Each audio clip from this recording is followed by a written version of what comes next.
Market లో invest చేసి మీ డబ్బులు డబుల్ చేసుకోవాలనుకుంటున్నారా? సుందరరామిరెడ్డి గారి లైవ్ సెమినార్ కి అటెండ్ అవ్వండి.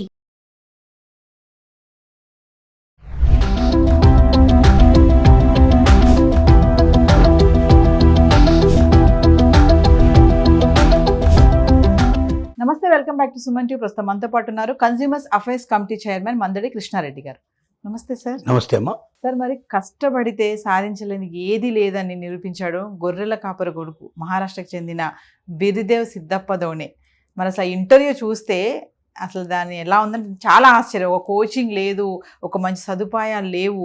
మరి ఇప్పుడున్న పిల్లల్ని కంపేర్ చేసుకుంటే అన్నీ ఉన్నా కూడా చదవడానికి చాలా ఇబ్బందిగా కష్టంగా ఫీల్ అవుతూ ఉంటారు. అలాంటిది యూపీఎస్సీలో ర్యాంక్ సాధించాడు అంటే ఒక్కసారి ఆ అబ్బాయి గురించి మాట్లాడుకుందాం సార్. అవేర్నెస్గా మరి తల్లిదండ్రులకు కానీ పిల్లలకు కానీ ఏం చెప్తారు? చాలా ఇన్స్పైరింగ్ కాదని చెప్పొచ్చు మనం. ఎందుకంటే అన్ని అవకాశాలు ఉండేటువంటి వాళ్ళు ఏది విజయం సాధించినా పెద్దగా చెప్పాల్సిన అవసరం లేదు ఈరోజు. ఎందుకంటే కోచింగ్ సెంటర్స్ విపరీతంగా వచ్చాయి, ఆన్లైన్లో కావాల్సినంత మెటీరియల్ దొరికేటువంటి పరిస్థితులు ఏర్పడ్డాయి. డబ్బున్నవాడికి, అవకాశాలు ఉన్నవాడికి చదువుకోవడానికి కావాల్సినంత మొత్తం ప్రపంచమంతా తన కళ్ళ ముందర ఉన్నట్లే. ఆన్లైన్ ఒకసారి ఓపెన్ చేస్తే, ఇంటర్నెట్ ఓపెన్ చేస్తే ఏ సబ్జెక్ట్ కావాలన్నా, ఏ ఇన్ఫర్మేషన్ కావాలన్నా క్షణాలమే మనకు వచ్చేట్లు అవకాశాలు ఉన్నాయి. కానీ మహారాష్ట్రలోని కొల్లాపూర్ ప్రాంతంలో ఉన్నటువంటి ఒక గ్రామానికి సంబంధించిన వ్యక్తి, గొర్రెల కాపరి, మేకలు కాసుకుంటున్నాడు. అతను యాక్చువల్గా ఈ రిజల్ట్ వచ్చేటప్పటికి అతను మేకలు కాస్తూనే ఉన్నాడు. చిన్నాంతో పాటుగా అతను మేకలు కాసుకుంటూ ఉన్నాడు. అంటే రిజల్ట్ వచ్చేటప్పటికి కూడా అదే పరిస్థితి. తను పాస్ అవుతానని, తను విజయం సాధిస్తాననేటువంటి విషయం కూడా తనకు తెలియదు. తన ప్రయత్నం తను చేశాడు. ఒక పల్లెటూరులో ఉండి ఒక సాధారణ జీవితం గడుపుకుంటూ ఒక మేకలు కాసేటువంటి వ్యక్తి అంత బాధలు, కష్టాలు, కన్నీళ్లలో సమాజంలో అట్టడుగు వర్గంలో ఉండే పైకి రావడానికి ప్రయత్నం చేసిన వ్యక్తిగా ఒక వీరగాథ, ఒక విజయగాథగా మనం దీన్ని చెప్పుకోవడానికి అవకాశం ఉంది. అంటే మీరు అన్నట్టుగా ప్రయత్నిస్తే ఏదైనా సాధ్యం.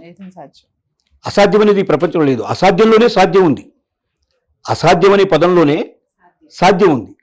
అంటే అసాధ్యం అనేది లేదు. ఇక అసాధ్యంలోనే సాధ్యం ఉన్నప్పుడు ఇంకా అసాధ్యం ఎట్లా ఉంటుంది అనేది గ్రహించాలి మనిషి. కాకపోతే ఒకసారి, రెండుసార్లు మనిషి ఓడిపోవచ్చు, కింద పడవచ్చు, ఫెయిల్ అవ్వచ్చు. అంత మాత్రం చేత ఇక నేను సాధించలేను, అయిపోయింది, నాకేం జరగదని అనడానికి వీలేదు. మనకు అల్లావుద్దీన్ ఖిల్జీ, అల్లావుద్దీన్ గోరి లాంటి వాళ్ళు మంది ఉన్నారు.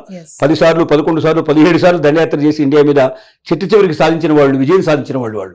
అంటే ఒక్కసారికి మనం ఎప్పుడు కూడా నిస్పృహపడకూడదు, నిరాశపడకూడదు, మనం ముందుకెళ్ళాలి.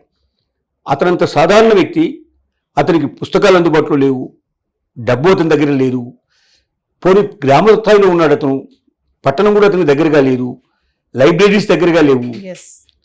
ఆ ఫోన్ ఏదో ఉపయోగించుకొని ఆ ఫోన్లోనే వచ్చే మెటీరియల్తో చదువుకుంటూ, ఫోన్లోనే ఆన్లైన్ ఆన్ చేసుకొని ఫోన్లో ఇన్ఫర్మేషన్ తీసుకుంటూ తనకు చేతనైనంత వరకు మాధ్యమం చదివి దాన్ని యూపీఎస్సీలో రాసి ఇవాళ అతను ఏ ఐఏఎస్, ఐపీఎస్ కాబోతున్నాడు. ఇప్పుడు వాస్తవంగా 170 మంది పబ్లిక్ సర్వీస్ కమిషన్లో యూపీ మనకు సెంట్రల్ గవర్నమెంట్ సంబంధించిన పబ్లిక్ కమిషన్లో ఐఏఎస్, ఐపీఎస్ క్యాడర్ అంటే అడ్మినిస్ట్రేటివ్ స్టాఫ్ అంటారు. ఇదంతా కూడా అంటే దాంట్లో ఐఏఎస్లు ఉండొచ్చు, ఐపీఎస్లు ఉండొచ్చు, ఐఎఫ్ఎస్లు ఉండొచ్చు, ఐఆర్ఎస్లు ఉండొచ్చు, రకరకాలుగా ఉంటాయి దాంట్లో. అంటే మొదటి స్థాయి వచ్చిన వాళ్ళకి ఐఏఎస్ ఇస్తారు, రెండో స్థాయి వచ్చిన వాళ్ళకి ఐపీఎస్ కింద ఉంటుంది, లేదా మనం కోరుకున్నదన్నా ఇస్తారు. ఆ రకంగా ఇస్తారు అన్నట్టు. దాదాపు 8 రకాల కేటగిరీస్ ఉంటాయి దీని లోపల. ఏ కేటగిరీనే తీసుకోవడానికి అవకాశం ఉంటుంది.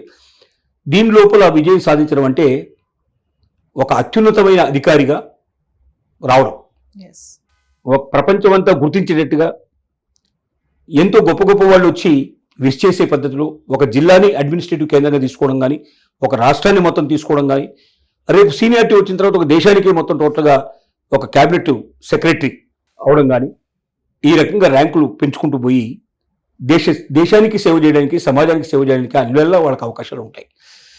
ఒక మామూలు వ్యక్తికి ఒక ఐఏఎస్ ఆఫీసర్కి మధ్యలో ఉన్న తేడా ఏంటంటే, ఒక ఐఏఎస్ ఆఫీసర్ తను అనుకున్న దాన్ని ఇంప్లిమెంట్ చేయగలుగుతారు.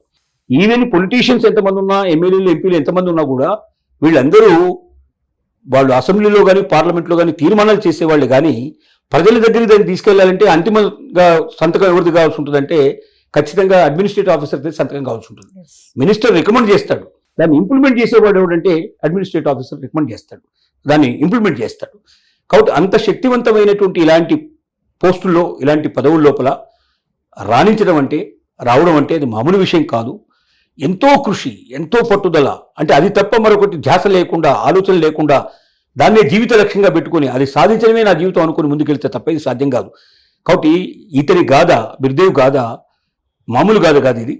ఇది ప్రపంచం అందరికీ ఒకసారి కళ్ళు తెరిపించింది. ముఖ్యంగా విద్యార్థులు గ్రహించాల్సిన విషయం, తప్పనిసరిగా ప్రతి విద్యార్థి, అంత కుగ్రామంలో ఉండేటువంటి వ్యక్తి, ఏ సదుపాయాలు లేని వ్యక్తి యూపీఎస్సీ సాధించాడంటే నేను ఎందుకు సాధించకూడదు అనేటువంటి పట్టుదల పెరగాలి. తద్వారా వాళ్ళు కూడా ముందుకు వెళ్ళి వాళ్ళు విజయాలు సాధించడానికి ఇతని వీరగాథ తోడ్పాల్సిన అవసరం ఉంది. పేరెంట్స్ కూడా ఏంటంటే డబ్బున్నంత మాత్రంలోనే తమ పిల్లలు ఏదో అయిపోతారని అనుకోవడానికి లేదు.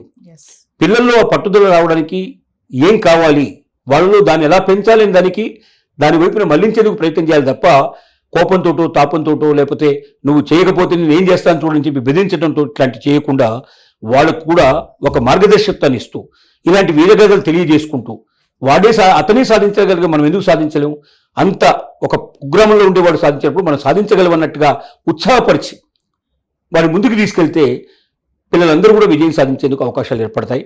ఏది ఏమైనప్పటికీ బిర్దేవ్ గాథ మన భారతదేశం లోపల అందరికీ ఒక ఉత్సాహాన్ని, ఒక ఉత్ప్రేరణ తీసుకొచ్చిందని చెప్పడంలో సందేహం అక్కర్లేదు. ఇప్పట్లో పేరెంట్స్ కూడా చాలా మంది అంటే నేను అప్పన్న చేస్తాను రా, నువ్వు అది చదవాల్సిందే, ఖచ్చితంగా నువ్వు అందులో ర్యాంక్ కొట్టాల్సిందే, నీకు మంచి జాబ్ వస్తుంది అని చెప్పేసి డబ్బులు లేకపోయినా కూడా ఇట్లా చేస్తూ ఉంటారు. పిల్లలు పక్కన ఏంటంటే వాళ్ళు చదవలేకపోయినా వాళ్ళు ఒత్తిడికి గురవుతూ ఉంటారు. మీరు చెప్పారు కొంతమంది పిల్లలు కూడా ఇట్లా ఉన్నారని చెప్పేసి, ఇన్ని సదుపాయాలు ఇచ్చినా కూడా చదవలేని పిల్లలు కూడా ఉన్నారు. మరి ఇప్పుడు బిర్దేవ్ని చూసి కూడా చాలా మంది ఇన్స్పైర్ అవ్వచ్చు అంటారా? డెఫినెట్గా ఇన్స్పైర్ అవుతారు. ఇప్పుడు ఇక్కడ డబ్బున్నా లేకపోతే ఇంకోటినా కాదు, ఇక్కడ ముందు వాడిలో ఒక ఇంట్రెస్ట్ క్రియేట్ కావాలి. నేను ఎట్టి పరిస్థితుల్లో ఇది సాధించాలి, ఫైర్ అనేది రావాలి, ఫైర్ రావాలి. ఆ ఫైర్ రావడానికి ఏం చేయాలి ఆలోచించాలి తప్ప ఎంతసేపు వాళ్ళని తిట్టడం, కొట్టడం, లేకపోతే వాళ్ళని బాగా బాధపడటం, వాళ్ళని వీళ్ళని ఉదాహరణ చూపించమని చెప్పి ఇట్లా ముందుకు వెళ్ళకూడదు. మనం ఖచ్చితంగా వాళ్ళలో ఒక ఇన్స్పిరేషన్ తీసుకురావాలి. ఒక అడ్మినిస్ట్రేటివ్ ఆఫీసర్ అయితే నువ్వు అందరికన్నా చాలా పెద్ద పొజిషన్లో ఉంటావు, నువ్వు నిర్దేశించగలిగే పరిస్థితులు ఉంటావు. You are the boss. నువ్వు సమాజాన్ని నిర్దేశించగలుగుతావు, నువ్వు మొత్తం యంత్రాంగాన్ని నిర్దేశించగలుగుతావు, ఇంతమంది నువ్వు శాసించగలిగేటువంటి కెపాసిటీకి నువ్వు వస్తావు. అలాంటి గొప్ప జీవితం గడపాలి తప్ప ఎవరి కింద నువ్వు పనిచేసి ఎవరో చెప్పేటువంటి వాటిలో నువ్వు ఒక లో క్యాడర్గా ఉండకుండా నువ్వు హై క్యాడర్ రావడానికి ఒక ప్రయత్నం చేయమని చెప్పడానికి బిర్దేవ్ గాథ చాలా ఉపయోగపడుతుంది. బహుశా ఇది పాఠ్యాంశాల్లో కూడా చేర్చే అవకాశాలు ఉంటాయి, నెక్స్ట్ వచ్చే పాఠ్య ప్రణాళికలు చేర్చే అవకాశం ఉంది. ఎందుకంటే ఇలాంటి గాథలు పిల్లలు చదివినప్పుడు కూడా అయ్యో అతనే కాగా మనం ఎందుకు కాలేకపోతాం, మనకి ఇన్ని అవకాశాలు ఇచ్చారే భగవంతుడు, మన అయి తీరాలనేటువంటి ఒక పట్టుదలను పెంచడానికి ఇది ఉపయోగపడుతుంది. Thank you sir.